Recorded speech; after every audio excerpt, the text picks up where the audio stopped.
Hello, നമസ്കാരം. നിങ്ങൾ മുരിങ്ങക്കായും ചക്കക്കുരുവും ചേർത്തിട്ടുള്ള ഒരു തോരൻ ഉണ്ടാക്കിയിട്ടുണ്ടോ?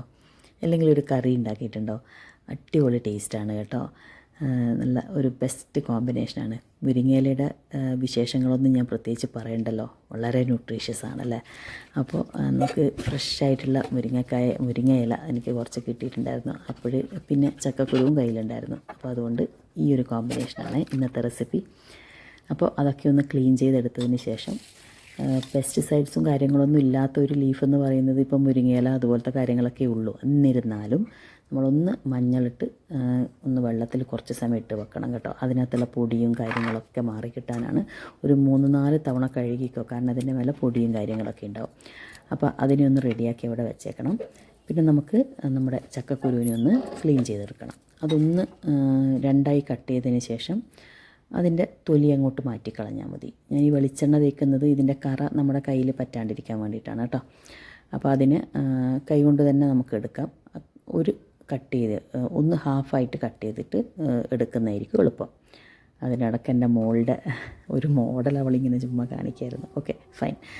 അപ്പോൾ അതിന് ശേഷം നമ്മുടെ ചക്കക്കുരുവിന് കുറച്ച് ഉപ്പും മഞ്ഞളും ചേർത്ത് ഒന്ന് വേവിച്ചെടുക്കണം കേട്ടോ. അപ്പോൾ ഒരു 3-4 വിസിലടിക്കുമ്പോഴേക്കും നന്നായിട്ട് വെന്തിട്ടുണ്ടാവും. അപ്പോൾ ബൈ ദ ടൈം നമുക്കിതിൻ്റെ വറവിനാവശ്യമായിട്ടുള്ള കാര്യങ്ങളൊക്കെ റെഡിയാക്കണം. അതിനായിട്ട് ഞാൻ ഒരു വലിയൊരു ഉള്ളി എടുത്തിട്ടുണ്ട്.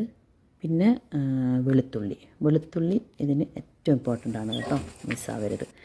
പിന്നെ ഫ്രോസൺ ആയിട്ടുള്ള കറിവേപ്പിലയാണ് എൻ്റെ അടുത്തുണ്ടായിരുന്നത്, അത് ഉപയോഗിച്ചു. പിന്നെ പച്ചമുളക്, എരിവിനാവശ്യമായിട്ടുള്ള പച്ചമുളക്, ഇതൊക്കെ ചേർത്തു. പിന്നെ നമ്മൾ വറവൊഴിക്കാൻ പോവുകയാണ്. അപ്പോൾ അതിനകത്ത് വെളിച്ചെണ്ണ, പിന്നെ കടുക്, ജീരകം, പിന്നെ ഞങ്ങൾ നേരത്തെ കട്ട് ചെയ്ത് റെഡിയാക്കി വെച്ചിരിക്കുന്ന വെളുത്തുള്ളി, പച്ചമുളക്, സവോള, ഇതൊക്കെ ചേർത്ത് നന്നായിട്ടൊന്ന് വഴറ്റിയെടുക്കണം. നമ്മുടെ ഈ മുരിങ്ങക്കായ്ക്ക് അധികം വേവില്ല അല്ലേ. അപ്പോൾ അതുകൊണ്ട് തന്നെ ഉള്ളി ഒന്ന് നന്നായിട്ടൊന്ന് വഴന്ന് വന്നിട്ട് മാത്രമേ നമ്മുടെ മുരിങ്ങയില ചേർക്കേണ്ട ആവശ്യമുള്ളൂ. അപ്പോൾ ഇതിൻ്റെ കൂട്ടത്തിൽ തന്നെ വീട്ടിലുണ്ടായിരുന്ന ചീര ഉണ്ടായിരുന്നു. അപ്പോൾ ആ ചീരയും കൂടെ ഞാൻ ഇതിനകത്തേക്ക് ആഡ് ചെയ്യാമെന്ന് വിചാരിച്ചു. അപ്പോൾ നമ്മുടെ ഉള്ളിയൊക്കെ നന്നായിട്ട് വഴന്ന് വന്നിട്ടുണ്ട്. അതിൻ്റെ കൂട്ടത്തിൽ ചീര ആഡ് ചെയ്തു.